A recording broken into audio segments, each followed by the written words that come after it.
Arratsaldeon. Bueno, goizeko saioaren da bazkariaren digestioarekin jarrituko dugu. Bueno, animalia hausnarkariak garen ez daukago arazorik digestioa luzatzeko eta bueno, elikatzen jarraitzeko ere ez. Orduan arratsaldeko saioa Ione Zuloagarekin hasiko dugu. Itzaldiari izenburua aldatu dio. Lehengo lepotik burua. Lehengo lepotikan burua. Ione Azkoitiarra da, historialaria eta Arantzadi zientzia elkartean, superheroien elkarte horretan egiten du lan.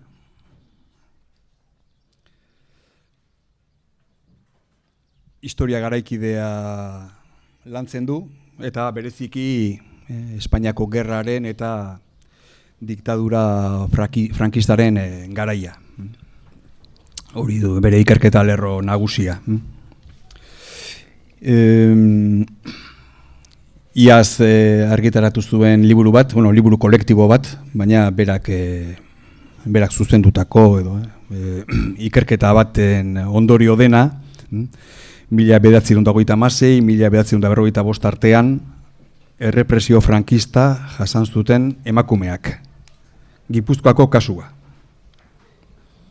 Eta, hori da, ezta?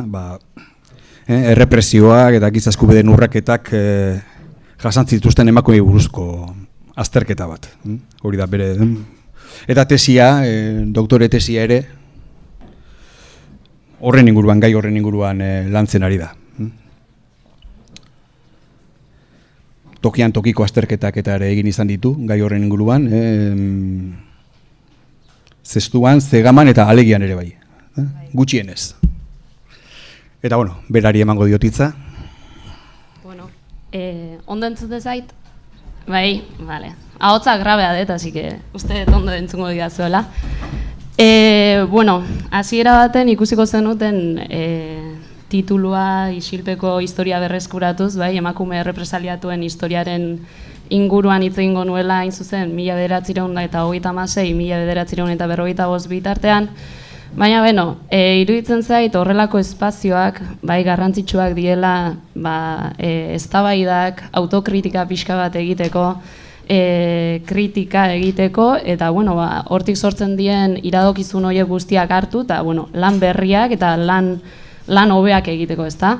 Eta helburu horrekin erabaki nuen lehengo lepotikan burua ezartzea izenburua hitzaldi honena, pixka bat saiatuko naizelakoa hain zuzen, Arantzadi zientzia elkartetik azken urteetan egin dugun lan hori deskribatzen edo zertan ibiltzen gean deskribatzen, eta hortik azken urteetan egin ditugun geuk barruan egin ditugun moldaketak azaltzen, eta gero, eztabaida ireki bat ateratzen, zuen iradokizuna jaso, eta horrekin beste, metodologia horretan batu daitezkeen beste gauza batzuk jaso ahal izateko, eta horretan jarraitzeko.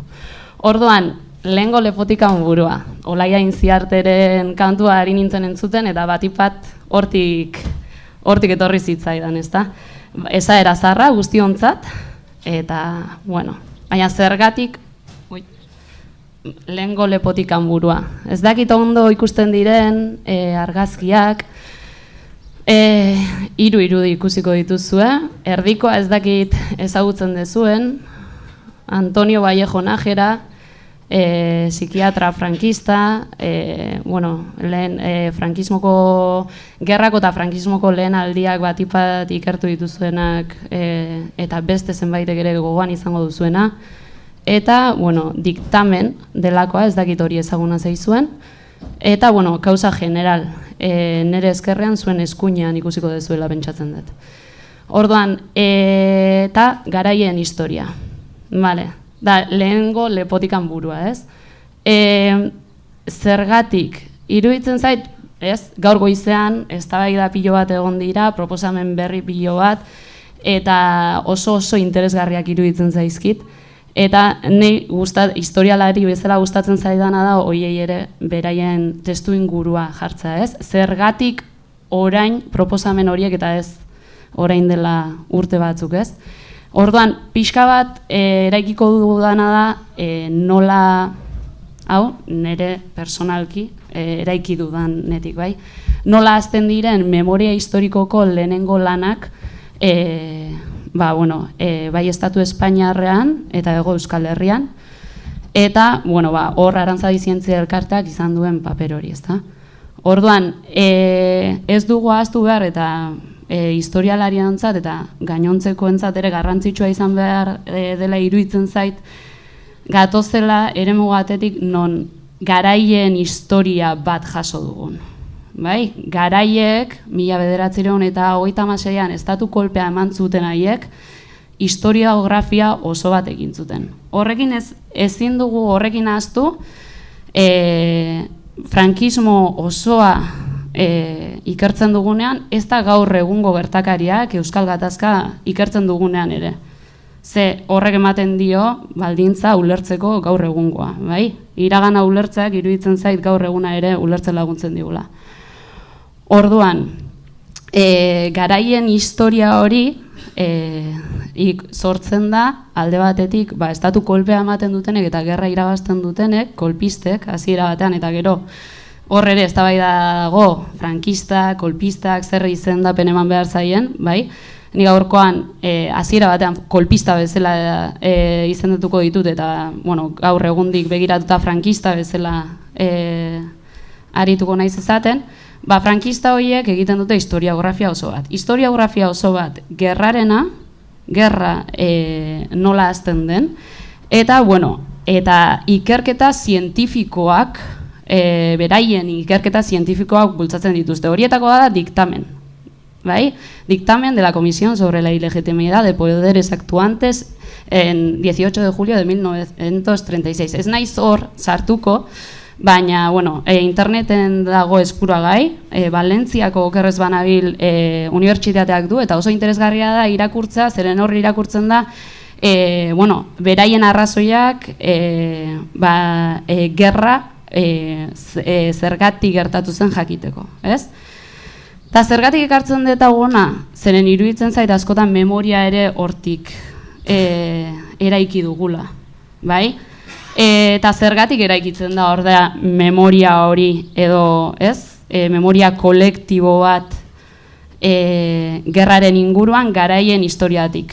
Hain zuzen, 1936-tik 1939 gerra egon ostean, 1939-tik 1975 arte, diktadura bat egontzelako, diktadura bat ezarri zutelako eta diktadura horretan esan dudan bezala historiografia oso bat sortu zutelako. Historiografia hori hegemonikoa izan zen.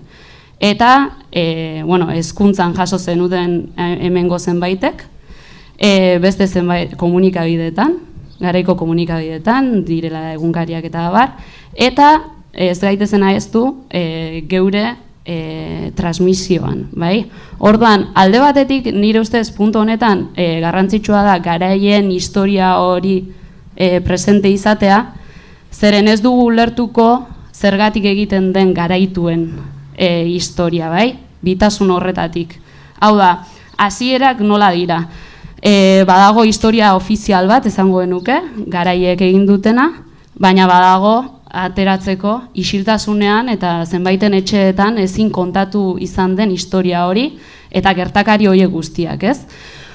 Ez dakit argazki hauek eta egoera hau ezagutzen dezuen, Nafarroan dira, hain zuzen ere Nafarroako Erriberako herriak, bai? 1971an Madrilen zenbat apaiz eta apezpikuk sinatzen dute halako agiri bat, esanez, 1936ko gerran ez zutela behar bezala jokatu, bai? Hortik sortzen dira lerro ezberdinak apaiz eta apezpikuen inguruan, eta Nafarroara 1974an iritsi behar dugu. 1974an Erriberako zenbait herritan elkarteak sortzen dira, zeniden elkarteak. bai fusilatuen zenideak zirenak eta baita ere fusilatuak ez zirenak eta horretan lagundu nahi zutenak. Hau da, behar batetik herritarren artean dagoen beharretatik sortzen da memoria eta historia bat berreskuratzeko beharra. Bai? Orduan, hor, jada tentsio hori daukagu, eta zer da gertatzen dena, 74an, teologiako ikastaro batean, bertan biltzen diren apaizek adosten dute fusilatuen inguruko historia berreskuratu egin behar dela, eta berreskurapen hori egiteko, esaten diete, bai Manuel Arbeloa eta Jose Maria Jimeno Juriori, zenbaitek ezaguna izango zaizuena. Hainbat mehatxu jasotzen dituzte ikerketa horietan guztietan, Arbeloak utzi egiten du, baina Jose Maria Jimeno Juriok ikerketa horietan jarraitzen du. Bai? Ikerketa horiek egiten ditu, klandestinitatean, eta esaterako AAA, lehen irten du hemen, AAA taldeak ere, mehatxatu zuen, eta gero bomba bat ere ipini zion, eta bai. Orduan, tentsio egoera batean ulertu behar dugula iruditzen zait, gure historiaren idaztea, eta gure memoriaren idaztea. Tentsio hori ez badugu ulertzen iruditzen zait, gaur egun gauden egoera ere ulertzea oso zaila dela. Orduan, egoera horretan, ikusten dezue hemen ipiniet webgune bat, eta webgune horretatik atera ditutain zuzen bi irudi hauek, eta iruditzen zait, kontsultargarria dela, exhumaciones tempranas en Navarra. Googleen ipintzen badezue, bigarrengo aukera irteten duena. Hauek hartzearen arrazoi nagusia izan da, hain zuzen, isilpean zegoen hori, ateratzeko lehen beharra herritarrek ikusi zutelako eta hortan egin behartzelako, ezta? Baina zer da, hemen ikusten duguna behar bat, eta behar horren aurrean ekiteko zea bat, bai? Metodologia zientifikorik gabe arkeologian, hurrengo urteetan garatzen joango dena. Estatu Espainiarrean, hor, ez dut ezan, baina 1978 bat artean, muga horretan ematen dira, Nafarroan etengabeko desobiratzeak. Desobiratzeak eta desobiratzeak. Eta 80 batean geratu egiten dira, bai, hor dugu Tejeroren estatu kolpea, eta beste arrazoi asko, gaur ez naizena sartuko, etetzen dutenak. Eta berriro ere, nolabait, beharra eta memoria eta historia hori eraikitzeko behar hori sortzen da 2000 urtean, lehenengo bintzela esan dezakeguna da, metodologia zientifiko bat erabiliz egiten dutena Asociación para la Recuperación de la Memoria Históricak, Priaranza del Bierzon. Eta bertan ateratzen dituzte 13 gizonezkoren gorpuak. Zer daukagu Hego Euskal Herrian? Arantzadi Zientzia Elkartetik metodologia zientifikoa erabiliz baita ere, 2000 urtean, hain zuzen, Turtziozen gorpu bat ateratzen dute, eta hortik iritsiko da instituzio publikoen lehen laguntza desobiraketa hauentzako, bai? 2003an, Eusko Jaurlaritzarekin egindako hitzarmen baten bidez, desobiratze hauek instituzio publikoen defentsa esango genuke jasotzen dutela. Eta hortik, bai, ugaritzen diela. Baina, ondo dakizuenez, edo, nik uste dut badakizuela, hor, desobiratze horietan zeudenak fusilatuak ziren, ez? Eta gerran, ez ziren egon bakarrik fusilatuak, egon ziren presoak, egon ziren kartzelaratuak, egon ziren hilemosketak, egon ziren bortxaketak, bai? Orduan, historia alde horretan ere, esango genuke, ez zegoela guztiz osatuta, eta parte bat bakarrik ari zela berreskuratzen. Legei dagokionez ere, ezin dugu ahaztu, eta hau azkar egingo dut, 2006an jada Europako Kontseiluak, bai, kanpotik datozen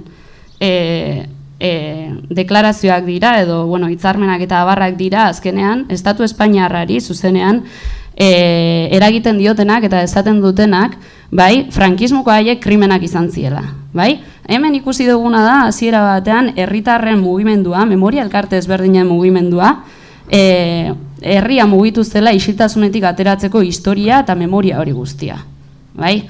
Orduan, badaude horren eraginez Europako Kontseiluak frankismoko krimenen salaketa egiten duen, ez? Horretan, 2007an memoria historikoko lehen legea dugu, 2013an Nazio Batuen errelatora etorri zen eta 2014an dugu haren inguruko txostena, eta txosten horretan argi eta garbi esaten du 150.000 inguru desagertu daudela alde batetik, eta lapurtutako edo galdutako umeak 31.000 inguru zaudela, bai?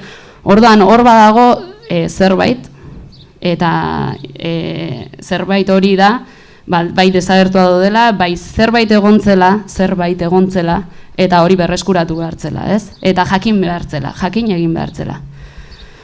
Orduan, horren atzeti datoz 2022an memoria demokratikoaren legea, Euskal Autonomia Erkidegoan ere baduena ondorengontza, eta Nafarroa garaian ere bai 2013 eta gero aldaketa batzuk 2018an. Beste lego batzuetan naiz hartuko, lehenengo etapan ari naizelako hizketan.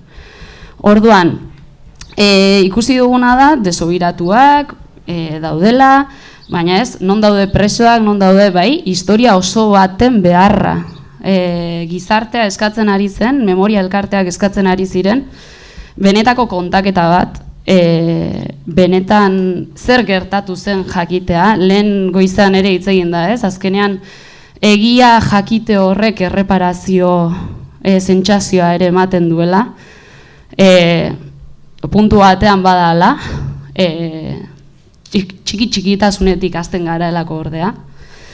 Eta horri erantzunez, Arantzadi Zientzia Elkarteak metodologia zientifiko bati jarraituz, 2011tik aurrera hasi zen ikerketa batzuk eginez.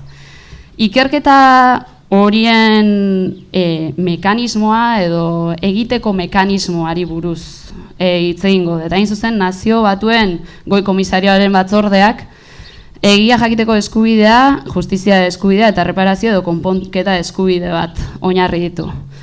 Gure helburua edo gure helburua egia jakiteko eskubide hori bermatzea da, bai? Eta egia jakiteko eskubide hori bi erramintaren bidez egiten dugula esan genezake, alde batetik ikerketa eta bestea divulgazioa. Ez dugu ulertzen ikerketarik divulgaziorik gabe eta alderantziz ezin baita egin. Orduan, gure ikerketak, eta gero eztabaidagai jarri nahi dudan beste gauze batako bada, giza eskubideen urraketak oinarri hartuz egiten dira, eta hau da mekanismo bat azken finean. Horrek ez du esan nahi, bai, giza eskubideak oinarri hartzen ditugun aldetik, historia oso bat ez dugunik kontatzen. Eta ez dugunik hartzen militantzia politikoa kontutan eta gainontzeko varianteak ere. Hau da, historia osoa kontatzen dugu eta giza eskubideen urraketa dira baliabide bat, mekanismo bat hori kontatu ahal izateko daukagun testuinguru historikoaren jakitun, bai? Gaur egundik idazten dugu historia, gaur egundik egiten dugu historia, eta gaur egun, ez? Eragiten digun horrek gure historian ere eragina du edo egitekoan ere eragina du. Eta beraz, ahalik eta objektiboenak izateko, ahalik eta erraminta, esango benuke, onartuenak, zentzu zabalean onartuenak direnak erabiltzen ditugula, bai? Orduan, horren arira lehenengo proiektua Tolosako udalarekin izan zen, eta bertan memoriaren izenak errepresio eta giza eskubideen urraketa Tolosan, Gerra Zibilan eta lehen frankismoko garaian 1936-45 bitartean izan zen, Mikel Errazkin historialariak argitaratu zuena, eta ordundanik, bai memoria historikoari dagokionez eta gertuko memoriari dagokionez, 1936-49 izango zen memoria historikoa eta gertuko memoria 59tik 78ra, hau ere Eusko Jaurlaritzaren oinarrietan oinarritu sartutako formula da, horrek ez du esan nahi, gero gaia gehiago zabaltzen ez dugunik. Eta, bueno, horren inguruko zenbait lan egiten dira. Vale, esan dut ikerketa eta erabiltzen dugula, bai, ikerketa alde batetik eta divulgazioa. Ikerketa, metodologia zientifikoa. Tokiko historiaren beharraz hitz egingo nuke, gero segidan hitz egingo dute Arantxak eta Xuanek, eta, bueno, tokiko historia hemen usurbilen berreskuratzen ari diena ere, iruditzen zait, bide egokiena dela historia global bat egin nahi badugu, eta benetan ikusi zer gertatu zen. Bai? Historia globaletik hitz egiten badugu, historiaz hitz egiten badugu, gerrako historiaz, askotan ikusiko dugu zenbait bai errepresio edo zenbait gertaera, bai, ezerezean geratzen direla, hau da ezin direla aztertu, tokiko historiarik egin gabe. Esaterako hor, emakumeen errepresalien auzia ezin da aztertu tokiko historia egiten ez bada. Bai? Orduan, tokiko historia hori da gure helburu nagusia, eta tokiko historia hori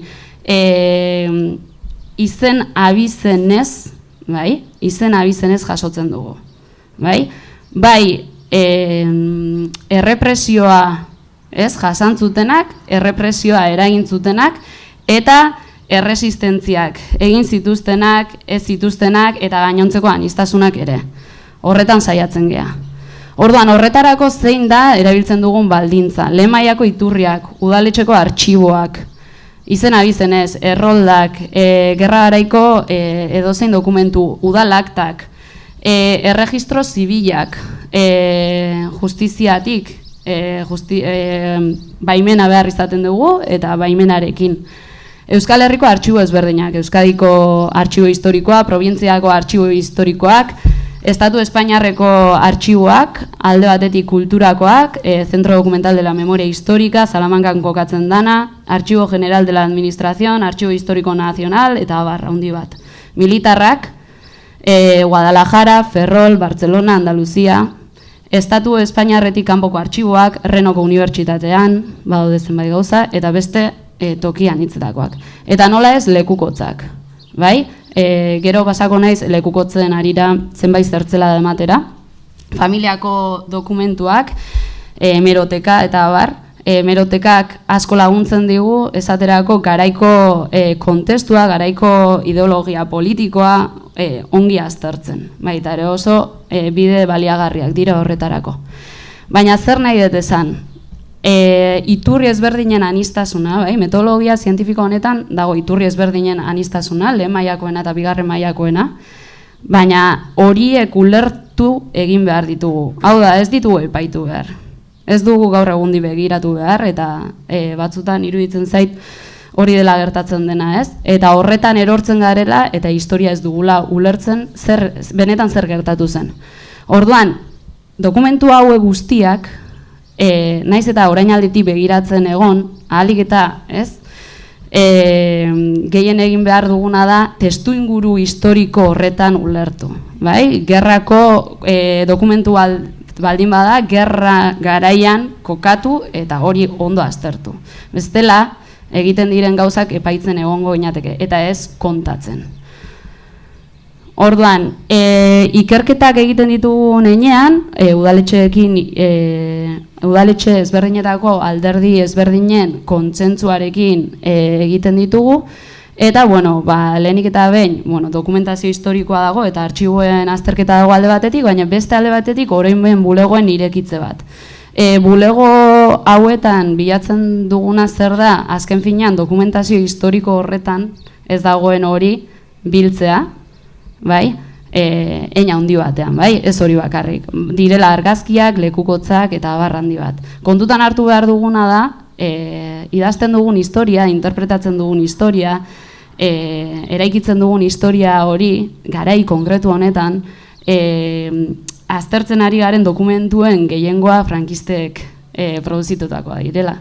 Orduan beti ere, ahalik eta objetibotasuna handienarekin ikertu ahal izeteko, ezinbestekoa da, beste iturri batzuk ere izatea, bai? Eusko Jaurlaritzaren garaiko dokumentuak ere baditugu, gobernu errepublikanoarenak edo herrietakoenak, baina askotan topatze gara tokiko historia eginez esaterako, gogoratzen naiz, orain gutxi, 1936tik hasi eta 55erako artxibo osoa falta zen. Orduan, ezin da hola eraiki. Ezin da hola eraiki historia, eta ez da toki bakarra gertatzen dena. Hau da, dakizuenez, 1975etik aurrera, eta bitartean artxibo asko, dokumentu asko desagerrarazi egin ziren, eta gaur egun oraindik ere dokumentu askotara edo artxibo askotara ezin izaten dugu iritsi, ez?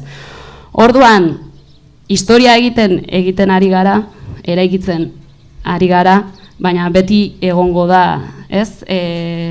Orbanen bat egituratu ezin izango duguna, ez? Testigantzei dagokionez, garrantzitsua zer da?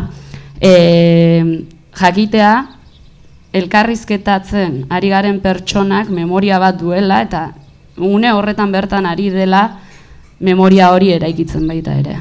Orduan, ahalik eta objektibotasun handienez ikertu behar dugu.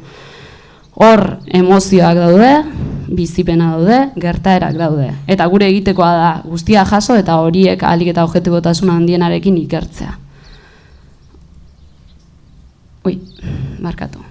Bueno, ikerketa hauek helburua dute, eta ez da bakarrik ikerketa egin, eta guretzat izatea ikerketa hori baizik eta gaiaren zabalpena behar dute, ez? Hemen ekarri dizkitzuet horietako batzuk, eta lehen esango genuke 59 bitartekoak ezarri ditut hemen, gaurkoan hauei buruz hitz egingo dudalako. Eta baditugu baita ere azken urteetan webgune batzuk. Orduan webgune, ez dakit orain ez dut izango agian denborarik, baina kontsultatu nahi badituzue, esaterako Azkoitia oroimena ipini eta bertan ikusi dezakezu. Orduan jasotako guztia da azken finean izen abizenez, bilaketa izen abizenez egin dezakezue, eta giza eskubideen urraketa gizan jasota daude webguneetan. Historiako liburuetan ez daude horrela jasota, historia kontatzen da.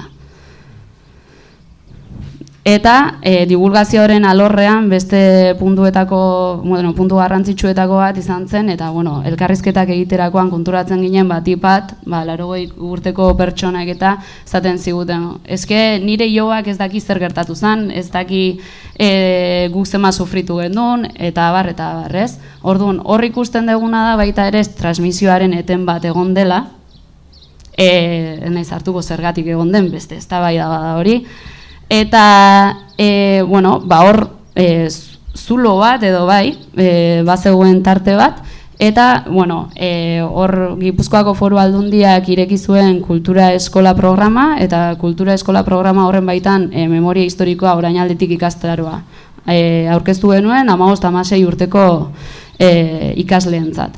Eta gelara ikerlari izateko aukera hori ematen dugu, eta bertan parte teoriko txiki bat eginez, 4 orduko ikastaro horretan, 3 ordu terdi taldeka jartzen dira, guk dokumentazio historikoa ematen diogu, dela fusilatuena, heriotza zigorrera kondenatuena, emakume kartzelaratuena, saturrarango kasuak ditugu, dokumentazioa ematen dute, eta beraiek osatzen dutena da aurrean duten errepresaliatu horren bizitza eta historia.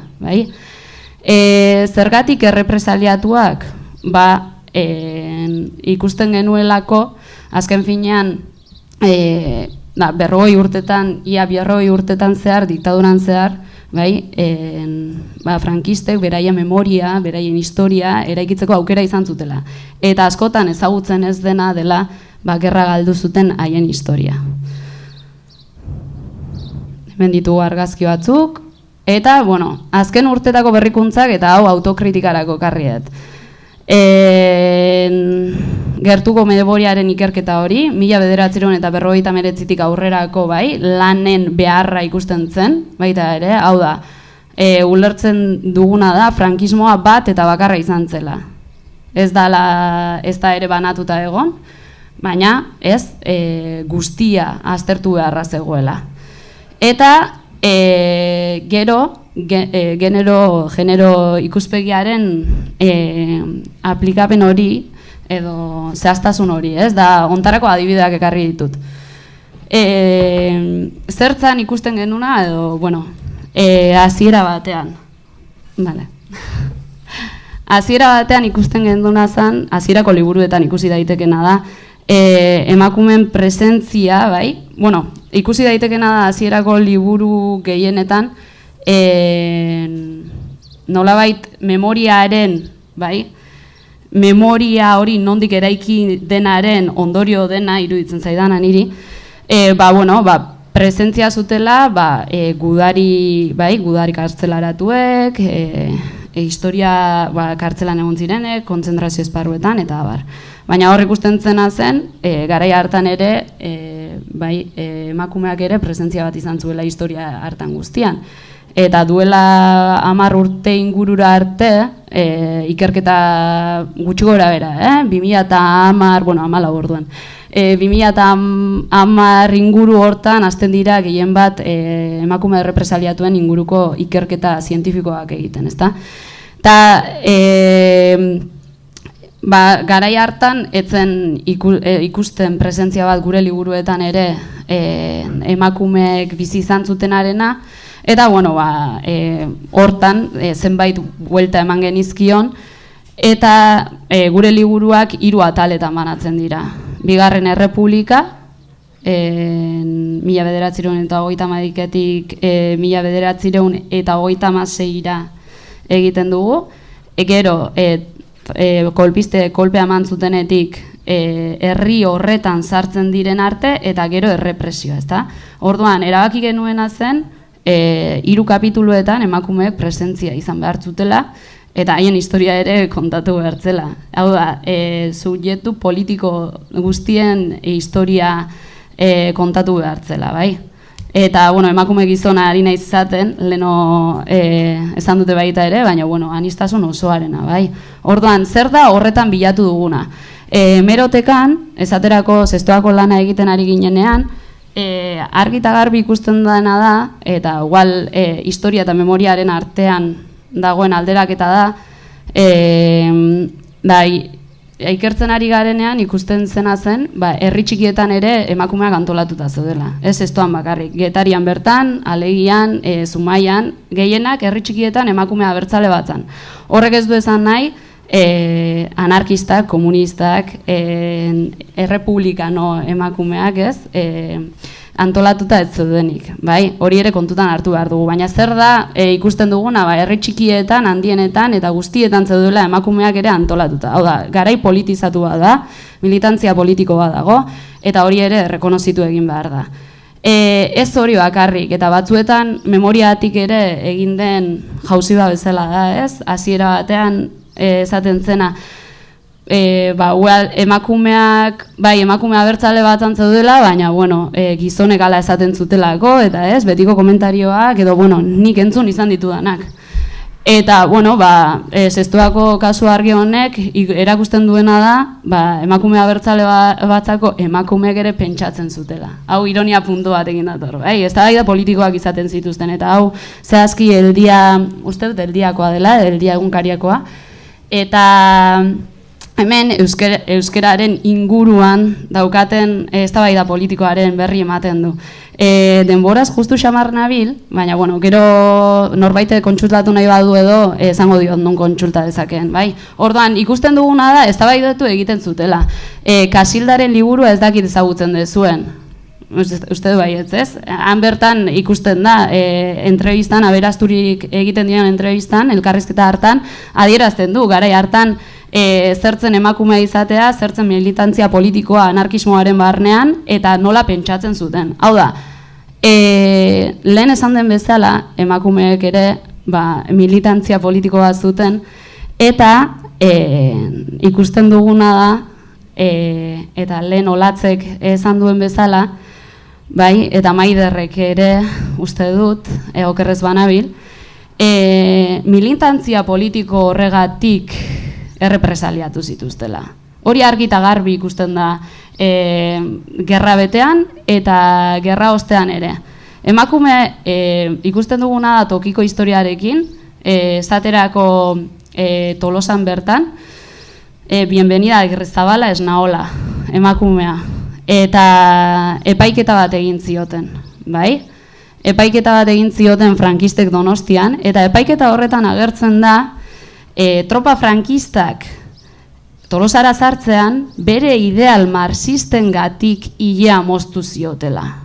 Hau da, gauza jakina da, violentzia guk garai honetan ibiltzen garenok, ikerketan ibiltzen garenok, errepresio sexuatua bezala definitzen dugu. Mary Nash eta gerra ikertu duten emakumeek hala definitzen dute. Eta, azkenean zure sexuagatik determinatzen duten eraso bat eta bortxa bada, ez? Orduan, hor sartuko lirateke ilemozketak, bortxaketak eta abar. Eta ikusten duguna da tokiko historia egiten ari garen horretan, eta jun naiz hortik, pixka bat barkatu, indarkeria hori guztia jasatzen duten emakumeak direla maila handi batean politizatuta daudenak, errepublika garaian, edo bigarren errepublika garaiko emakume modernoaren irudia, moderno esateagatik, betetzen duten haiek. Hau da, ama ezkongabeak, horietako batzuk izan daitezke, ez? Eta iruditzen zait gutxi hitz egin dela ama ezkongabez, gutxi ikertu dela, ama ezkongabez eta haien aurrek jasantzuten errepresio guztiaz. Gero 40 urteko errepresio guzti bat dago horrere ikertzeko. Eta arietatik ari naiz joaten, baina ikustea nahi nuen zuek genero ikuspegia aplikatze horrek ere zer ekartzen duen, ez? Orduan, eta horrekin, Tolosako beste kasu bat, oso ondo ikusten dena, ez dut irakurriko, baina, irakurri egingo dut, ze merezi du. Recibido en este gobierno civil el escrito del vecino de esa localidad en el que se solicita obligue a su esposa, que reside actualmente en esta capital, se reintegre al domicilio conyugal. Bai? Hau da, emakumea gizonezkoaren menpe egon behar zuen, eta batzutan esaten diren gauzak dira, baina, dokumentuek argi eta garbi erakusten dute gauzak ala zirela, bai? Orduan, besterik gabe eta azkar xamar bukatzekotan, iruditzen zaidana da, tokiko historia egita ezinbestekoa dela, historia oso bat jakiteko eta behar izan hori dugula, frankismoa bat eta bakarra izan zela, errepresioa sistematikoa izan zela, eta hori ere errekonozitu egin behar dugula, da genero ikuspegiaren beharra ezinbestekoa dela historia oso bat egin nahi baldin badugu. Eta etorkizuneko erronken artean, nahi iruditzen zait, eta ateratzen dugun arren, badagoela horrelako zertzelada bat egin beharra, garai eta garaituak eta hortik joan gabe, azken pipinean, azken urteetan dauka zentzazioa errepresaliatuen historia, ez? Eta ari girala ateratzen eta ateratzen. Baina historia oso bat egin behar dugula. Hau da, askotan hitz egiten da errepresaliatuen izen abizenez, baina ez da hitz egiten errepresioa eragin zuten izen abizenez. Eta uste dut hori ere beharrezkoa dela benetan nahi baldin badugu historia oso bat eduki eta erreparazio txiki bat izan. Eta horrekin, eta itxi egingo dut horrekin, kontzeptuen eztabaida ere iruditzen zait badela beste bat, 36ko gerra zibila, iruditzen zait hori ere historiografia frankistatik datozen zenbait gauza direla, eta geuk irabiltzen dituguna gure liburuetan. Orduan, hor ere badago. Eta, internazionalki begirada jartzeare oso interesgarria iruditzen zait kasu hauetan, eta askotan jarri da, batipat Argentina, Chile eta bar. Baina, Hego Afrikako egiaren batzordearen inguruko zenbait zertzelada eta historia gomendatzen dizuet irakurtzea, oso ondo deskribatzen duelako, ez? Apartheidaren egoera nolakoa izan zen, eta gerora gizarte oso bate garai hartan jasantzuen errepresioa, eta gerora egintzen kontzientziazio maila hori guztia, eta egintzen historiaren berreskurapena. Orduan, besterik gabe, hitz egiten jarraitu nahiko nuke, baina ezin dut. Honekin itxiko dut, eta iruditzen zaidalako oraindik historia ikertzen jarraitzeko beharra dugula, eta egiten jarraituko dugula, eta berandu dela, baina ez dela hemen amaitzen etapa. Hau da, egiten jardun behar dugula, eta ez dira izan errendizio bat. Besterik gabe, eskerrik asko.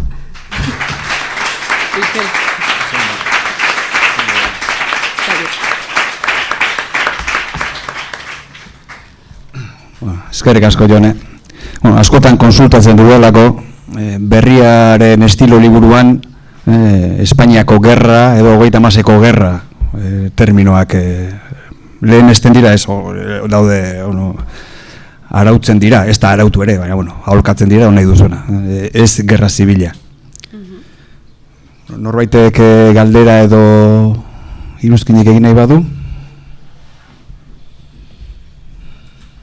Nik eztabaida nahi nun sortu horretik ekarri. Ez dakit zerbait esan duten eztabaida garri, baina...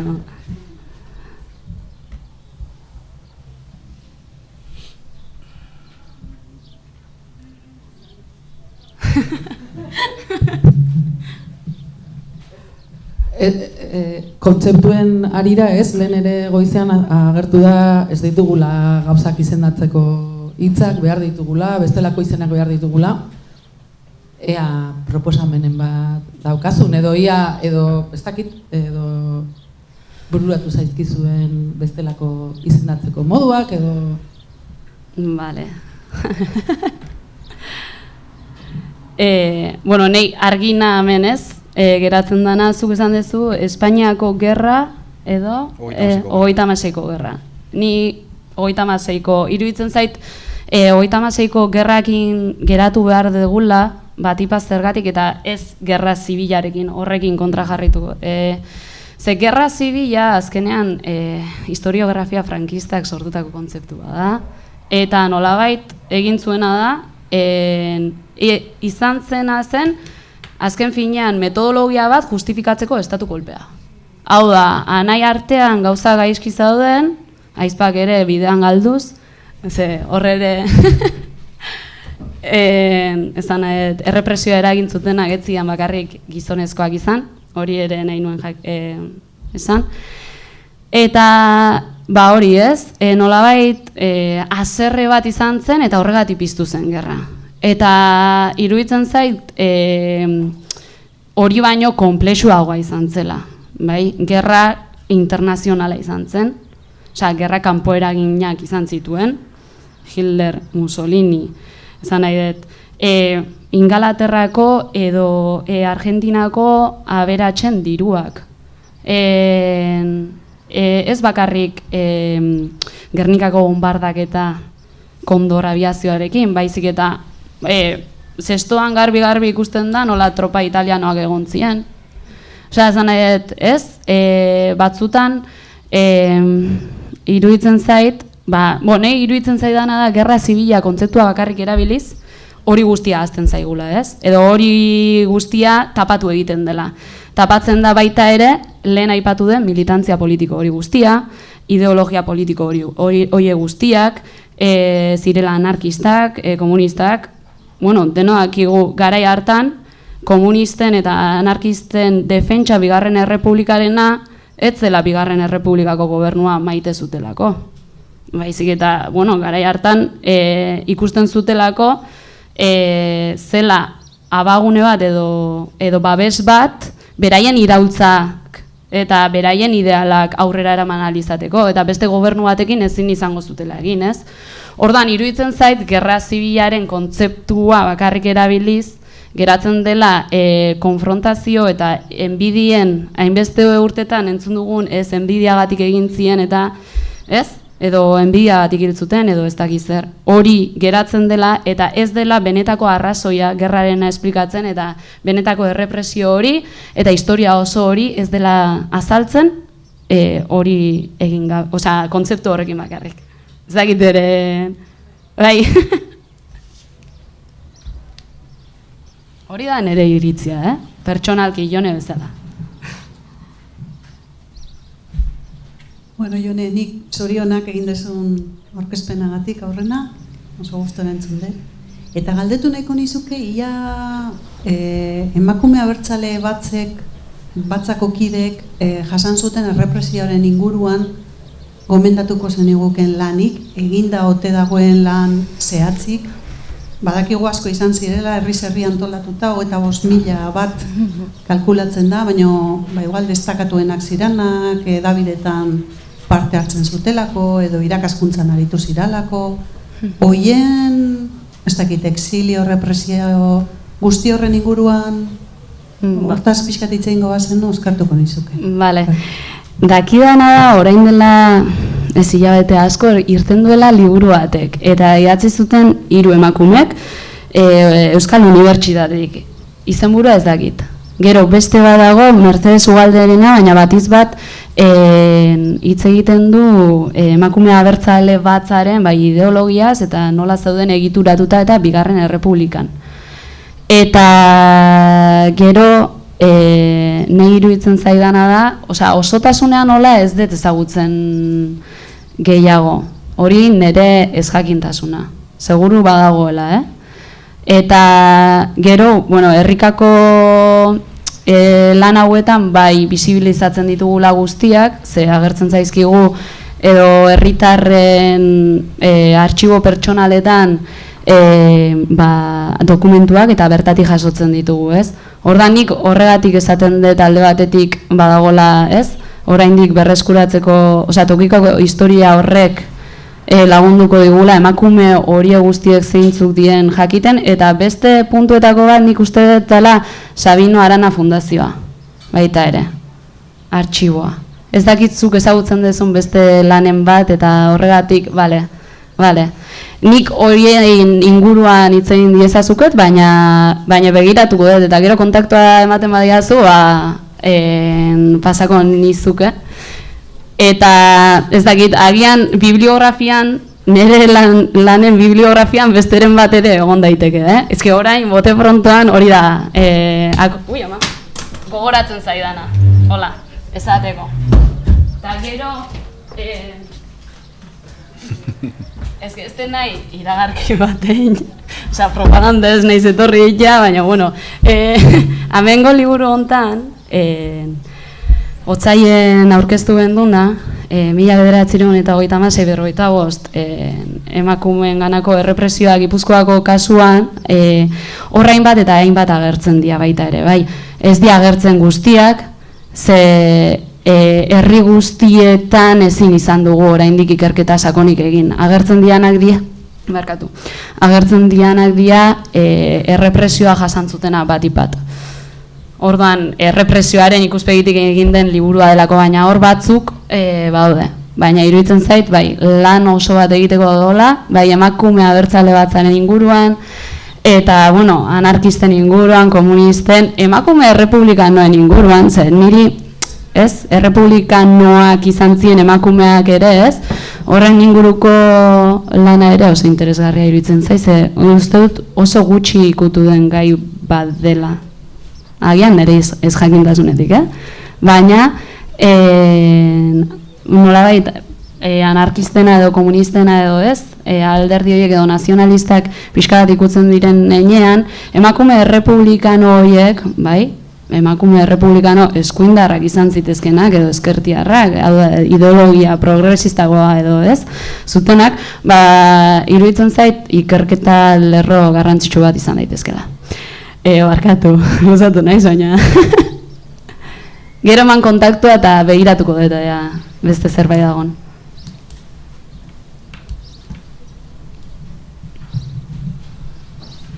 Kaixo Jonen, arratsaldeon. Bukaerakin gehatu naiz pixka bat eta aipatu duzu Hego Afrikako kasua interesgarria zela, kontzientziazio kolektibo horren inguruan. Horrei buruzko zerbait esango zenuke, ez da metodologia edo, pixkat sistema zein den, ze goizean zehar ere gauza asko hitzein ditugu, eta denborari buruz ere Iñakik hitzein dugu, eta pixkat bana oihartzun horrekin, pixkat gai asko ditugu hitzeiteko, batzutan ez, ematen du gauza kontu txikietan galtzen aiotegean, zeina ez deten uste ala denik, baina bueno, pixkat makroan ere baditu gauza batzuk ebazteko, eta bueno, pixkat osteko kontzientziak zio kolektibo horren inguruan, jakiniko nuko zerbait. Vale. Bueno, nik irakurri detenetik eta bisitatu ahal izan detenetik, eta Hego Afrikan ez naiz egon, Buenos Airesen bai, ez?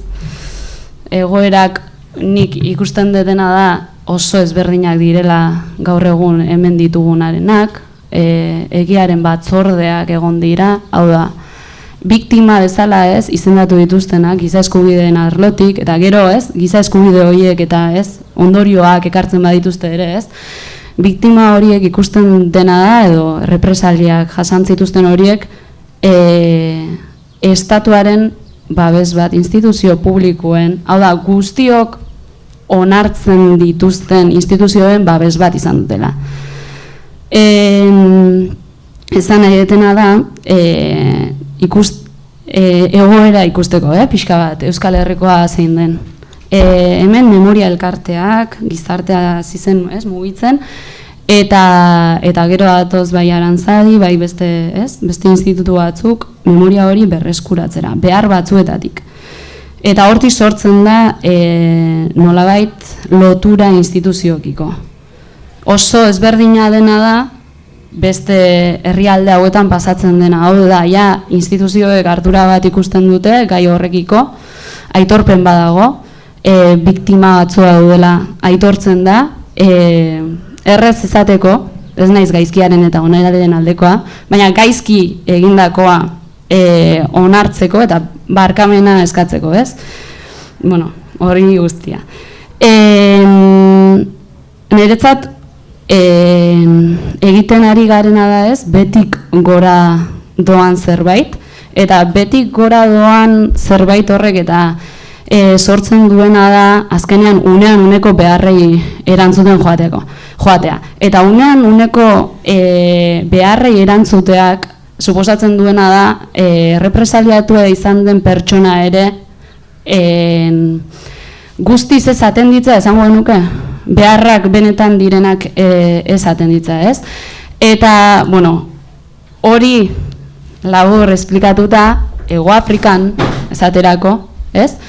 Egin zutena izan zen, eta punto bat ekarriko dut, ona, esaterako, epaitu zituzten, ez, aparteeko parte izan zirenak. Epaiketa horiek, ez ziren justiziako, ez, sala horietan geratu. Epaiketa horiek guztiek entzun zituzten, aukera izan zuten, herrialde osoak entzuteko. Eta nire ustez, hori, ez, dauzkagun teknologia eta aurrerapenen arloan oso garrantzitsua da, teknologiak zer nolako beharrak ase ditzaken ikusteko, ez? Azkenean, gizarte oso bat ari zera kontzientziatzen, gizarte oso bati ari zara esaten, irratian ipinita ere, zer gertatu den eta zergatik epaitzen ari dien. Orduan, nik ikusten dudana da, eta agian amengoarekin alderatuz eta egin dena dela bakoitzak bere, bakoitzak bere egia duenarena, bai, eta hortik epaitzen dela gehiago. Hau da, ez da gogoela kontzientzia kolektibo bat, ez da ere, eta hortik tentsioa handiak sortzen diela. Ez dakit hain nahi zen ondo erantzuten, baina nahi iruditzen zait garrantzitsua dela pixka bat jendea jakitea benetan zer gertatu zen, ez? Da benetan zer gertatu zen jakiteko hegemonia horrek edo, ez? Hegemonia horrek pentsatzen duenak determinatzen duela gizartea, ez? Eta ez naiz gehiago sartuko zeia, sartuko naiz gauza gehiagotan, Baina iruditzen zaidana da, Hego Afrikako eredu hori oso ona dela jendea kontzientziatzeko benetan zer gertatu zen eta zein erantzun posible egon daitezken. Orduan, hemen gauzak 1975ko azaroaren 20an Francisco Franco diktadora hiltzenean benetan horrela egin baziren nik iruditzen zait gauzak gaur egun ez ginela egoera honetan egongo, ez ginela egongo eztabaidatzen hori ez, zeintzuk diren biktima, zein biktimarioak, zein errepresaliatuak, zein garaituen garaien historia hori ez. Gauzak ondo egin ezkero, benetan zentzuz benetako erreparazioa eta aitorpen bat egongo litzatekelako.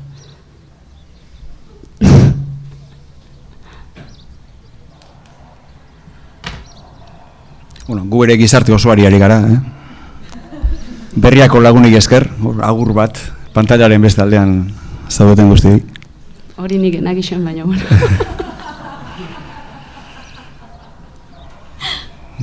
Bueno, nik ere baneukan ez pentsa, nik ere baneukan galdera interesgarri bat.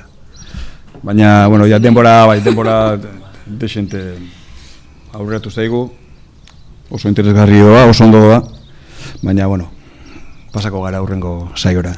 Eskerrik asko, Jone. Bai, zuei eskerrik asko.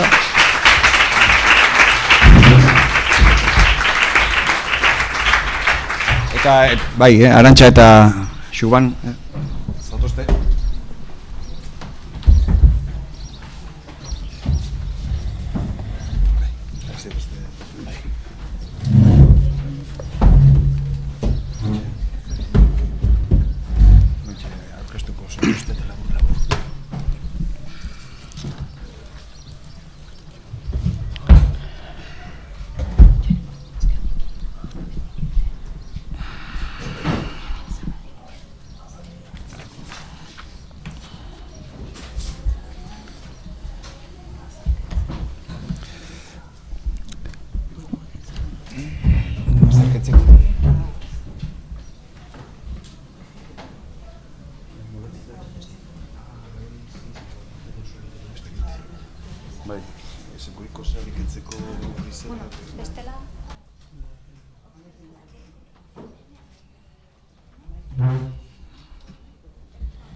Bueno, Usurbil 1926 ezkutatua argitara ematen, Arantxa Manterola eta Xuban Zubiria, Usurbil 26 elkarteko kideak ditugu gurekin.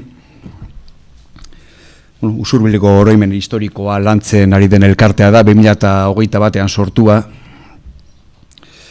Eta, bueno, herritar talde batek sortua. Webgune benetan bikaina daukate, harrigarria. Dotore ez ezik edukiz betea. Horretaz azalduko digute. Eta bertan, beren burua edo beren xede nagusia zein dena oso ondo argitzen dutenez, beren hitzak erabiliko ditut. 1928ko gerrari lotutako gertakari latzak ikertu, jaso eta zabaltzeko xedea du elkarteak. Alegia, helburua da, urte luzez Usurbilen ezkutuan eta isilpean egondako bidegabekeriak ikusaraztea. Beti ere, giza eskubideen, errespetuaren, bizikidetzaren, erreparazioaren eta justiziaren bidetik. Azalpentsua egingo digute, elkartearena edo egunerena eta gero ibilbide gidatua beraiekin egingo dugu. Botatako guztiak bota dituenez, Vale, bueno, arratsaldeon, lehenik eta behin, bueno, elkartian izenien eskerrak eman bai Jakini, bai Ueuri eta bai Usurbilgo udalai, bueno, memoriaren gaineko espazio hau martxan jartzeatik eta batez ere, bueno, Usurbilen burutzeagatik jardunaldi hau, nik gaur ezet saio osoa entzuteko aukera izan, baina, bueno, aipatzen zian Arantxak hitz potolo asko atea diala, hausnarketa sendo asko, guk igual, bai aipatu nahi genuen ikuspegi akademiko batetik baino, herri mailako ikuspegi batetikan landu degula, eta nolabait Jonek esaten zuen, ez? tokiko historia beharrezkoa dela historia oso aiteko. Gu pixkat helburu horrekin hasi ginen lanian, eta helburu hori markatu du Usurbil 1926 elkarteak, batez ere, Usurbildarrak, Usurbilgo 1926ko gerra berreskuratzeko hortan aktibo bilakatzeko. Aipatu behar da, nolabait pandemiaren atarian hasi zela proposamen hau martxan edo hasi ginela lanean, eta, helburu nagusia bada nolabait ere gerrak edo 1926ko gerrak herri hontan utzi zuen oinazea aztertu eta sakontzea, eta horri zuzenki lotuta don gauza bat egitea, gerra horren ondorioak pairatu zituzten herritarrei, aldan heinean aitortza eta erreparazioa ematea. Orduan, lan horretan, erpin desberdin desente ikutu ditugu, eta erpin desberdin horiek ikutziko bidean, lan lerro desberdinak markatu zituen elkarteak. Nolabait ere, proiektu hau nundikan sortzen den, beti gustatzen zaigu esatea, ze berez, bi herritarrek planteatu zuten lehenengo aldiz gisauntako lan haue martxan jartzea, bai Handatzan eta bai Bordatxon, Usurbilgo bi mendietan, zenbait arrasto topatu zituztelako, han zebiltzala lanean, eta izan arrasto horiek, eta gero, zaletasunetikan jarraituta, zituzten beste hainbat interes eta lanketetikan jarraituz, nolabaiteko hipotesi bat bazutela, herrian zer gertatu zen gerran bagenekiela gutxi gora bera, baina asko zegola oraindik lantzeko. Orduan, behaiek bilak martxan jarri ziren, oinarrizko proposamen bat egituratzen, eta proposamen hori udalera iritsi aurretik batu ziren, proposamena fintzeko asmoarekin Aitzol Arroyo historialari Hondarribiarra, eta Aitor Azurki kazetari Donostiarra. Biak ala biak nolabait ere esperientzia handia izan dutenak 1926ko gerra lantzen. Aitzolek batez ere terrenoan eta historialari lanetan, eta Aitor adibidez, guretzako ere importantea izan da, bera izan zelako Usurbilgo azken gudarietako bat, Manuel Goenaga elkarrizketatu zuena, Maizales bajo la lluvia liburuan.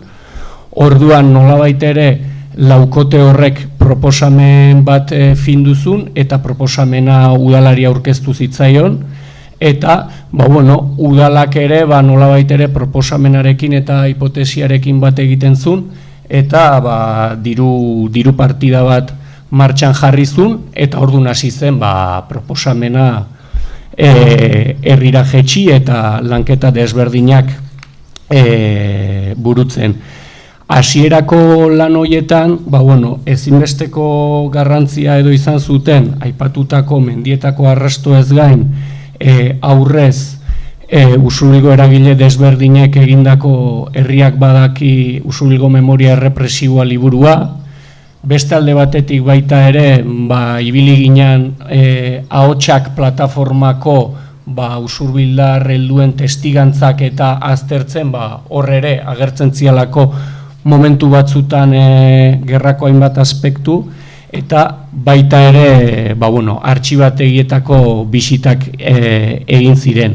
Hau dana pandemian kontestu batean, etzan erresa izan, baina, luze jun bazun ere, bere fruituak eman zitun, eta nolabait ere hor ikusi zen, hasierako bi herritarroien hipotesia. Asko zegoela aztertzeko oraindik herrian, eta herritarren implikazio potentea beharko genuela. Orduan, urrengo pausoa izan zen, herritarrak proiektuan parte hartzeko eta voluntario bilakatzeko deialdi bat egitea, eta hor, hasi ginen parte hartzen batartean Arantxatan eta beste zeinbait herritar, eta ikusita zenbat gauza zauden lantzeko eta zenbat lanlerro martxan jarri nahizian, egin genuna izan zen elkartea nolabait sortzea, eta elkarte bezala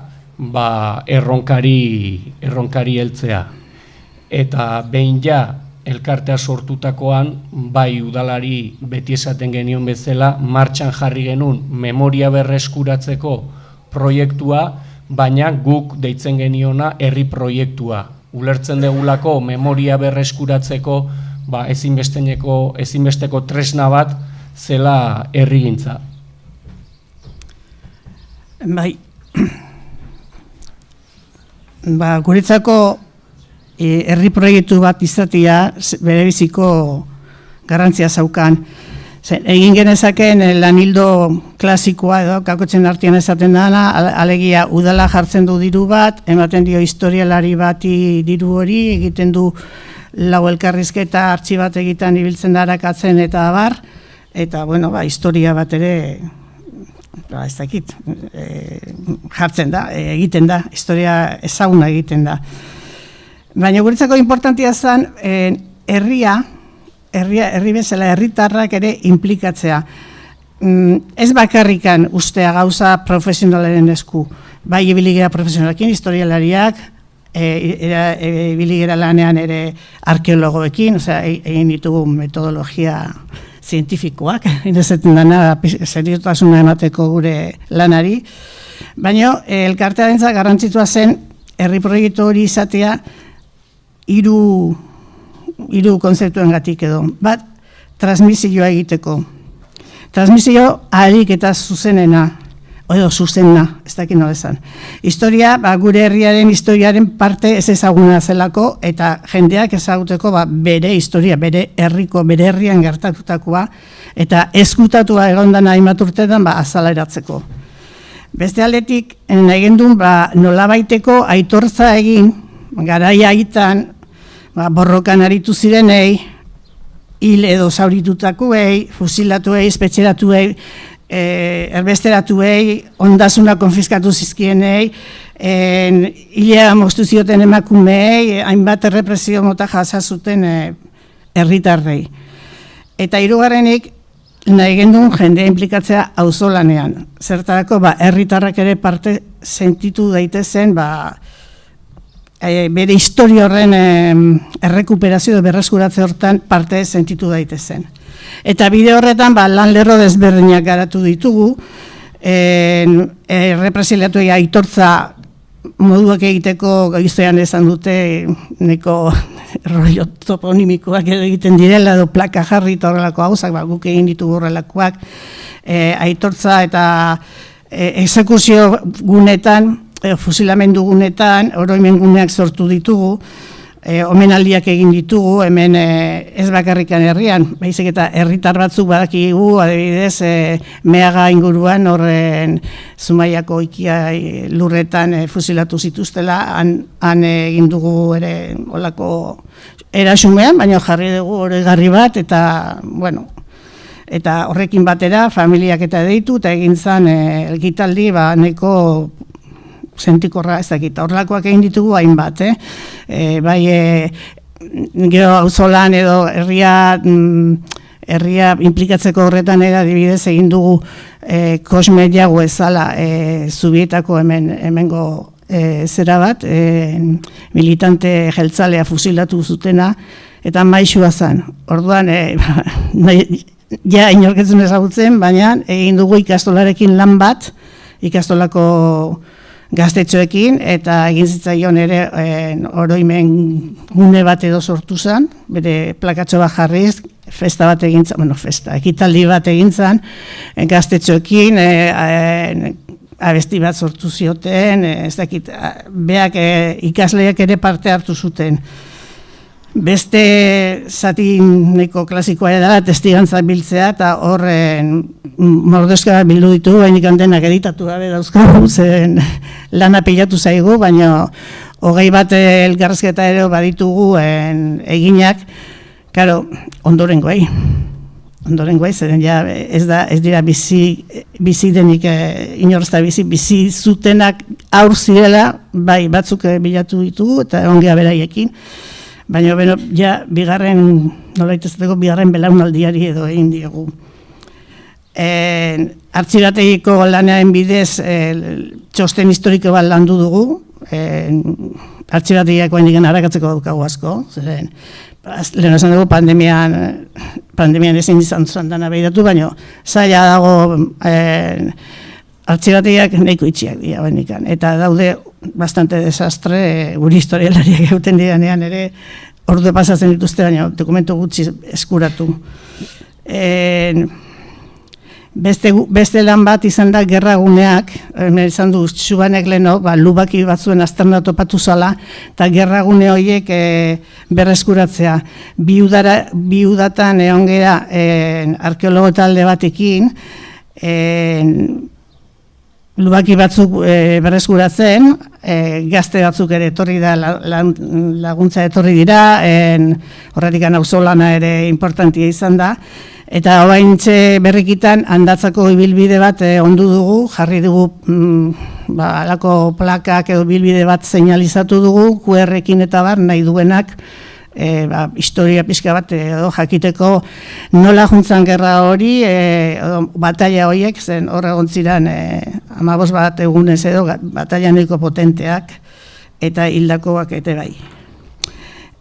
Orain dela gutxi justu egin dugu ekintza bat moduan niko buruaz gora uste eman dizkigunak, ibilbide hori inaugurazio bat bezala egin dugu, baina era antzestuan.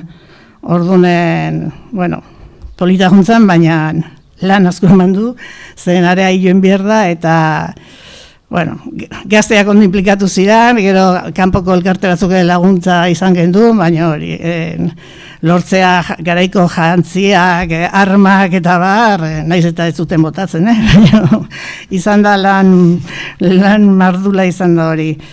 Eta, gure lana edo hori, ez dakit nola, borobiltzeko edo, bainikan borobildu gabe sortu genduen, orain dela urte eta erdi web horria. Klasikoa izaten da liburura jotzea. Liburuak denbora badu, izten desunean itxita dago. Eta gauza hau, nahiko egunero ja topatzen ari gara gauza berriak edo akatsak egin ditugula eta zuzentzeko, eta orduan web horri batek ematen dizu malgutasun hori dinamikoa da, konpontzen dezu, esaten dezu jolin, baina argazki hau topatu dugu, hori jarriko dugu, zeren hobeto, eta orduan webean ikezton zera egin dugu, alegina nola baita esateko, eta gure eskaparatea edo da. Bai, horren orduan oinarri bezala webgunea erabili dugu, baina, esan deten bezala leno bazan gure, beste hipotesi edo obsesio bat, voluntario talde bat gaude, baina hau dana herrira nola sozializatuko dugu edo nola zabalduko dugu. Eta hoi lotzen detez, Arantxak oain esan berri dunarekin, dokumental bat egin, liburu bat egin, euskarri fisiko bat egin, guk pentsatu genuna izan zen, nolabait ere horretan zentratu aurretik, gehatzen ziren lan guzti hauetan herritarrak inplikatzea. Eta nolabait ere hor asumituz herritar guztiek ezin dutela indarra edo emozioa edo aldan guztia eskaini, nolabait ere saiatu ginen lan lerro bakoitzean, herritar bakoitzari eskaintzea, bere espazioa eta zer egin altzun. Orduan, nolabait ere 6-7 personako talde motor bat egon gea, eta gero, voluntario desberdinak egon dira, aipatu ditugun ekimenak antolatzen. Adibidez, omenaldietan musikarien parte hartzea garrantzitsu izan da, trintxera edo lubakien berreskuratzean gazte pila batek parte hartu dute, testigantzak biltzen ere ibili ginen beste batzuk, eta gero nolabait ere esango nuke itoa edo izan zena oain Arantxa erakusten ari dan egin genuen errekonstrukzio historiko herritarra. Fijatzua zate igual ezagunen bat topatuko ezue hor, erdi mozorrotuta. Eta hor, bai lortu genuen nolabait ere, proiektuak eman digun gauza hoberena. Asko, ezagutzen ez ginen herritar asko, bai errekonstrukzioan eta bai proiektu honetan batzea, eta azkenean memoriaren berreskuratzea izan dela nolabaite eskusa paregabe bat eragile desberdinak ezagutzeko, eta bidean gehatzen zaizkigun erronka edo lan hoietara ere herritar desberdinak parte hartzeko.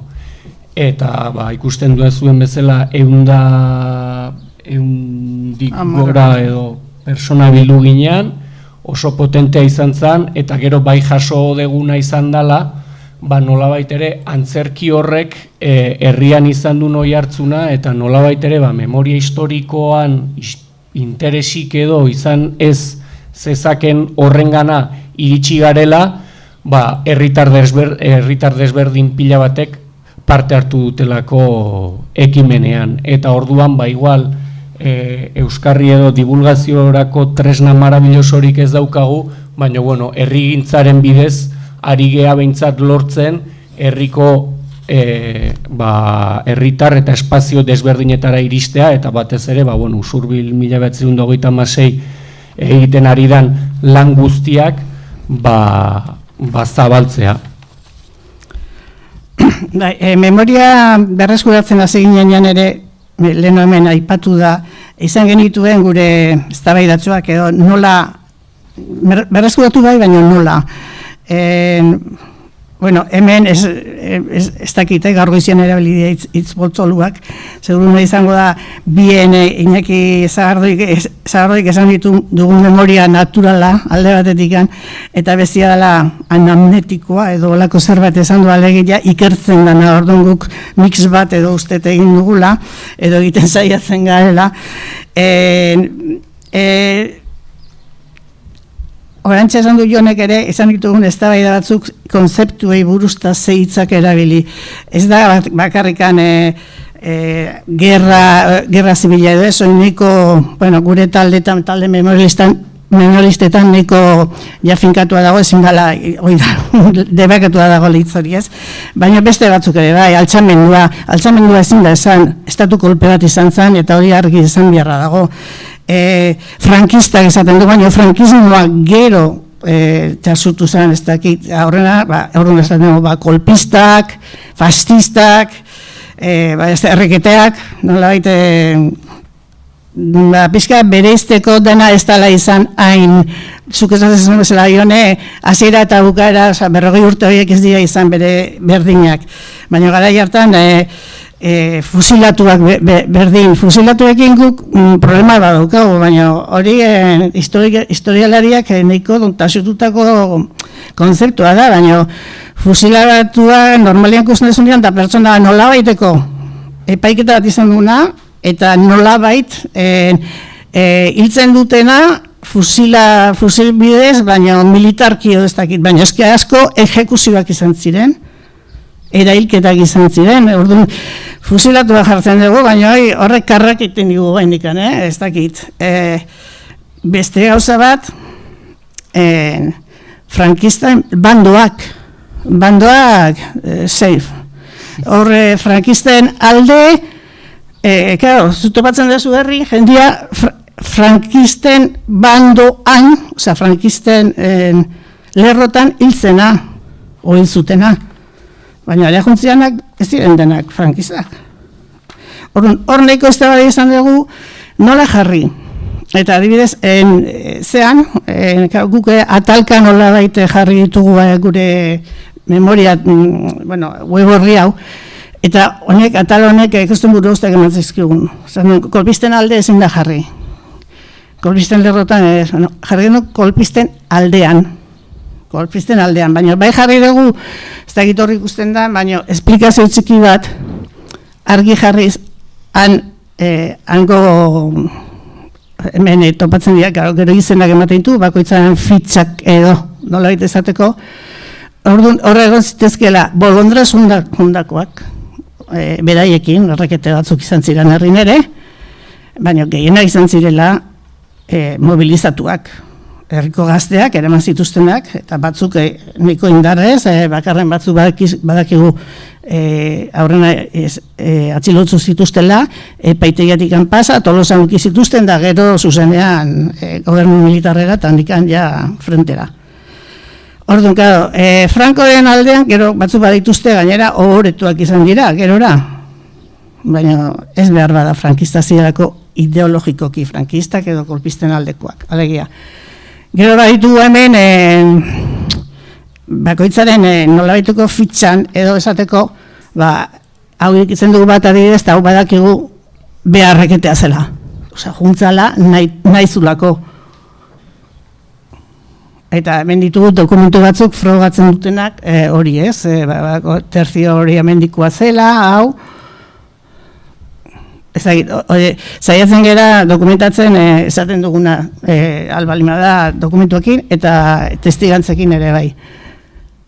Ez da gino da komunikatzea. Ez berriro behar zaio. Baina, blokeatu intzait.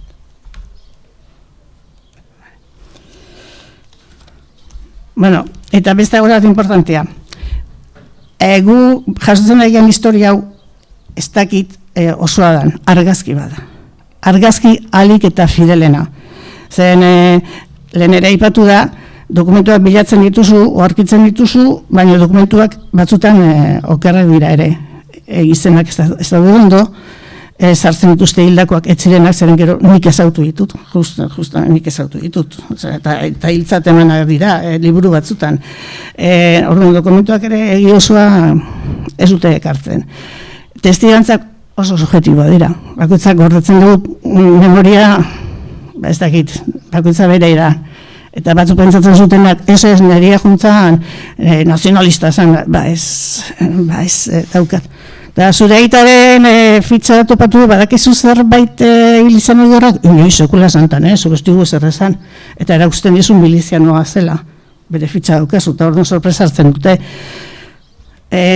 Horrekin danakin egiten duzu olako mix bat ahalik eta txokunena, baina guk ezin dezakugu izan inoiz gainera, nola belaunaldi joan diran, ez dugu historia osoa inoiz izango.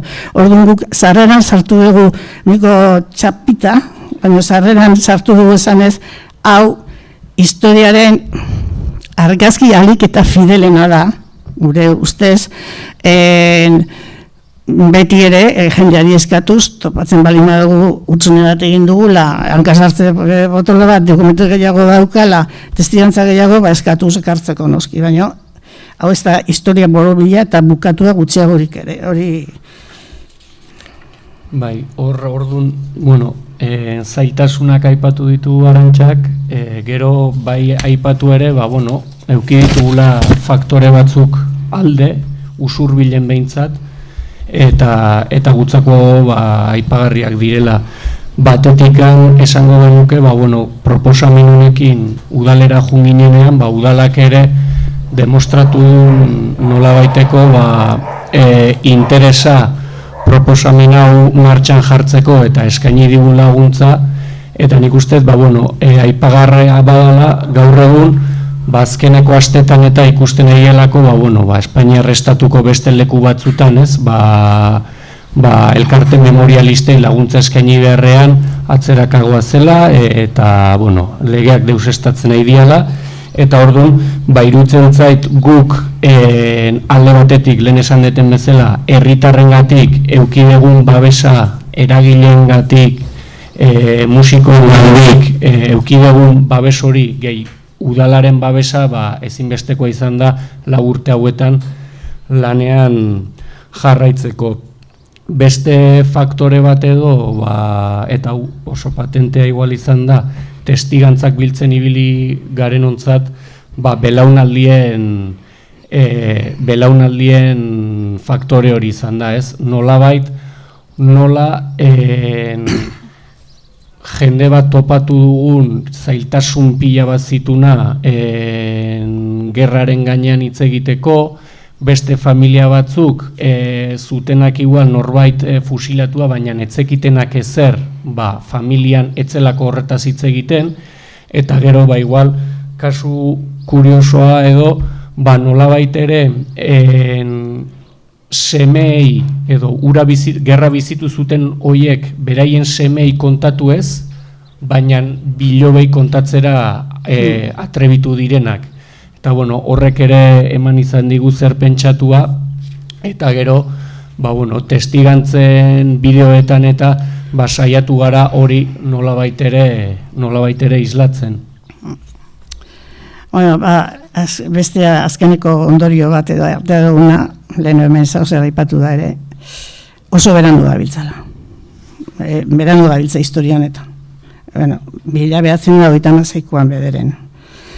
Lehen esan dugu, joan dira, hori sufritu zutenak inolgako aitortzari gabe joan dira, aitortza politikoa, ez aitortza sozialik ere ez, beren ondorengoak zer orain, hemen handikan sortzen ari garen taldiak edo hien aldetikan, baina alde horretatikan guk usten dugu ez dutela erreparazio minimorik edo jaso.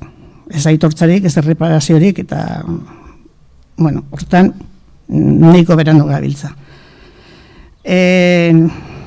Eta nahiko berandu gabiltzan faktore bat behintzat, gure ustetan izan da Euskal Gatazkak edo Euskal Herrian azken urtetan jasan dugun, sufritu dugun, izan dugun ez dakit gatazka bera. Horrek asko estali du edo ez dakit hartu du lehentasuna, eta orduan atzera ez dugu begiratu naiz eta hango soka. Beretikan doan, lotura zuzena izan du, gertatutakoak lotura zuzena izan du, azken urtetan gertatutakoekin. Hori guk argi daukagu. Ez dakit, espero dugu, igual naiz eta bainikan gauzak ezin diren ezan, hain argi izan, gatazkau bainikan biziri dago, gure gaurkoa, gure belaunaldikoa baino. Bederen testigantzak jaso izatea, gaur egun baduzkagu tresnak, ez lehen bezala, gordetzeko, gero ikusiko da momentua egokia, nola kontatu zene kontatu, baina jaso inbiar dira. Guk zaiatzen nahi gara bederen 1998ekin gero ez dakiz egituko dugu zen, nekagarria da. Oso nekagarria da, ez dakit, jubilatzen zera eta usten dezu ez zera du jubilatuta, ez. Eta baina nahiko nuke bai, asko nola pentsatzen duten, las batallitas, eso, 36ko gerra, ez da gizen, guri karlistak, eta, gu gazte ginean, 36ko ere uste genuen zara, el abuelo Cebolleta, kontando bere historiak, ez? Baina, nahiko nuke bukatu, Miguel de Lucas, kazetari eta irakasleak, ez mago famatu bat badago hori zen horrekin, ez horrek. Arek esan dako hitz batzukin, horrek idatzi du Soiz historia, soiz leyenda liburu bat bere seme alabei kontatzeko bere aitonari edo gertatutakoa. Eta arek esaten du itzulin diote. Memoriak bizirik gaudenokin du zer ikusia, ez hildakoekin. Batzuk diote hau gure aiton amonengatik egiten dugula, baina memoriak hildakoei bostaxola. Ez du iraganarekin zer ikusirik, etorkizunarekin baizik. Historiak bizidunentzat baino ez du balio, berarekin datorren munduaren historia finkatzen baitugu. Eta mundua hobe izango da bertan, brigadisten eta antifasisten memoria gordetzen bada eta ez diktadoreena. Garrantzitsua da zer historia kontatzen dugun eta zer historioekin eraikitzen garen. Orain ikusten dugu konbentzitzen ari diren historioak beste batzuk direla. Historia hauek ahaztu ditugulako edo kontatzen jakin ez ditugulako. hitzakonak dira batez ere orantxe bertan munduan dagoen panorama ikusita izto dugu.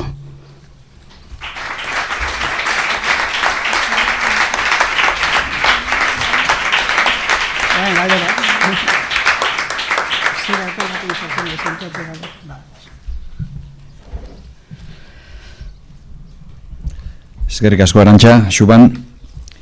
Norbaitek galdea iruzkini badu, hala ere, bueno, bai, hori da.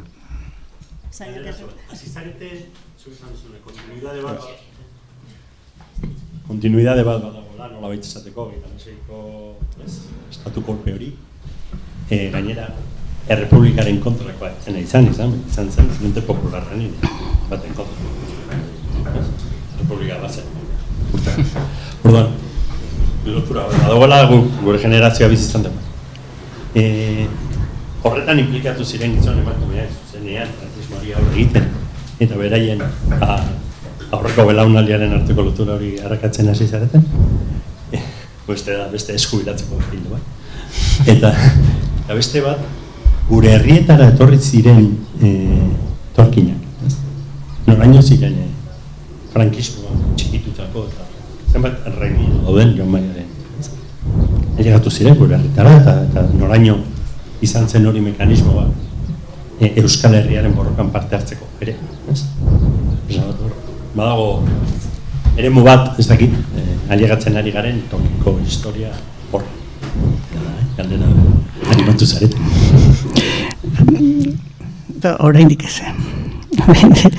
Bueno, ni egia esan historia hontan sartu nintzanean, orain dela 20 urte egin genuen liburu bat nire belaunaldikoa, nola baita ezatuko, 2022 memoria represiboa zuen izena, herriak badaki memoria represiboa, eta egin genuen liburu bat edo dokumentazioa bilduan bat ataletan, errepresioaren ataletan, izan euskaran, izan sozial mailan, izan tortura, izan erbestea, presoak, horri buruz egin genuen lan bat, 1973-tik, lehenengo guk ezagutzen genituen lehenengo errefuxiatuak edo horra frankismo bukaerakoak, handikan 2002 arte. Eta hor bai egin gendunean, esaten genuen hau lehenengo baitetik handator bat, eta egin genituen ataltxo bat edo, orduan dokumentazio gutxi genuen, ez ginen hortan sartu ere, etzan asmoa, baina egin genituen horri batzuk 36ko gerrari buruz, behintzat genitun izen, abizenak eta hori jarri genitun, zeintzuk ejontziren kanpoa, herritik eta bar. Eta, gero, hori gero asko ondu da, sartu gehala zeri jo, 300 izenekin nahi geha, Usurbil batean hori, gara hartan 2000 bat biztanle ziren, baina, bueno, esan behar dago 300 izen horiek manejatu ditugunak hemen, ez direla denak Usurbiltarrak, baizik eta Usurbilekin zer ikusia izan zutena ere. Adibiderako handatzen borrokan ibili ziren gehienak kanpotarrak ziren, baina hemen utzi zuten bere larrua. Orduan horiek dokumentatu ditugunean ere jasota geratu dira, orduan Usurbilekin zer ikusia dutenak. Gero zuzuk esan dezu, kanpotikan etorritakoak zer urtetan esan dezu, 50, 60 horiekin. Bai, baina ez, igual jaso ditugu batzuen testigantzak, baina, karo, ja beren aitona monek ez ziren hemen bizi ere, garai hartan, hortan ez geha sartu. Hoi utziko diogu besti edi, dan ez diogu behingo, Bai, igual azken kontu bezala ipatu, nolabait ere testigantzetako batean ikusten dela, gerra ostean nazionalista identifikatzen duten bat kartzelaratzen dute, eta bera naiz eta gero herrira itzultzen den nola familiak errepresioa familiari erregimena familia reprimitzen jarraitzen duen. Naiz eta aita zen nazionalista, ondorengoei zenbait ekintzaren bidez jarraitzen dutela, merzerotarrei, nolabaiteko persekuzioak jarraitzen dula eta oso interesgarria da testigantzan biltzen dena, bazkenean esaten duelako Teresak, nere aitak abertzale izateagatik sufritu zuen, baino gero famili guztia jarraitu genuen sufritzen aitaren militantzia abertzalea, ez? Eta beste gauza bat, ataltxo batzuk egin ditu ere, leheno kontzeptuekin da ginean, gerrako umeak, horre ere, gerrako umeak da zerbait niko finkatua dagona, normalian eraman zituztenak edo Frantziara, edo itsasontzia, edo Errusiara, edo horrela. Egu jarri dugu umeak gerran. Zeren gerrako umeak alako bezala baditugu pare bat edo, baina izan ziren beste ume batzuk ere bere gurasoekin edo joan behar izan zutenak. Eta emakumeekin ere egin dugu beste ataltxo bat, naiz eta, hemen adibidez ikusten dezute Juana Izagirrearen fitxa bat, emakume honi hilean moztu zioten, beha miliziana zen, baina jarri dugu beste batzuk ere, jarri ditugu hain txintxoak ere, ez zirenak. Nola du izen honek, topatu dugu baten perlita bat, ez daukagu bere izena, ez bere izen zibila, eta ez bere aurpegia. Baina oso Angeles, aipatu izan da, Preturrarango espetxean egondako monja bat da, eta zen oberenetakoa, kakotzen artean. Horri ere jarri egin dugu. Baita ere jarri ditugu errepublikazaleak hildako bi, baina bere iztuz. Alegia, bai egin du eskutatutakoen gehienak diala errepublikazaleen alde izan, nazionalista izan, izquierda republikana izan dakoena, baina konturatu beha ere desmaziak egon zirela hemen irailean 18an sartu ziren, nahiko askar, golpistak, baina hor baditugu bi hildako, bat ez dut nahi guztien. Ezke, barkatu dira, baina ezke, atzo operatu dira, azte honetan behi bat, eta ez dut oso ondo ikusten. Nun da bilen.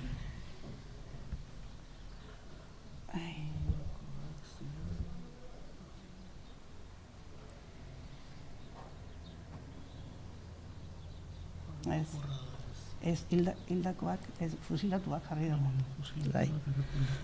Fusilatuak dauzkagu zazpi herritarrak, golpisten,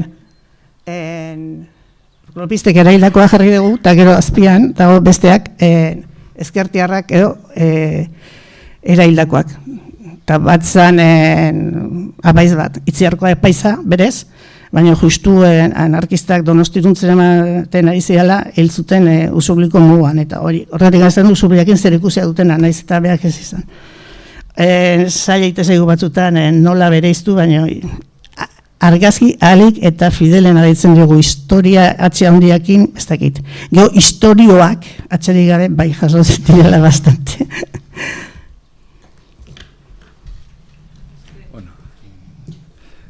Berandu gabiltza, orduan zerbait labur, eta... Esan duzue, babestu, babesa jaso dituzue ez, herritarretik, eta erresistentziak ez, zen ikuste dut nahiko gai gogorra dela, eta... Nik erresistentzia enuke esango, igual... Zerrenda batean agertzeko, edo olako... Ez... Momentuz behintzatez, badaukagu batzuk gehiago lantzeko, zen gauza gehiago dakizkigu, hemengo apaiza figura bat izan zen adibidez, nik ezagutu nuen gaztetan, eta hoi gehiago landu beharreko gauza badira, baina ez dugu preocupatzen zeren daukagu dokumentatua. Eta gero bai batzutan testigantza bilajun eta etzundan egitzegin hori bai, baina... Inork ez digu orain ikan esan, hau esan dezutena gezurra da, edo...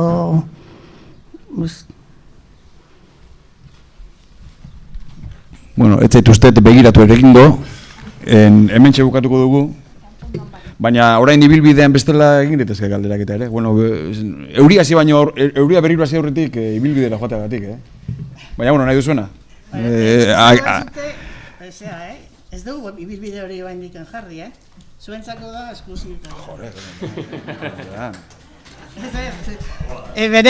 Berez irailean egitekoak ginean, eta gaur entzegu egingo dugu, nahi dugu bilbidea markatu QR eta horiekin behar den bezala baino, orduan, entzegu izango da zuentzat.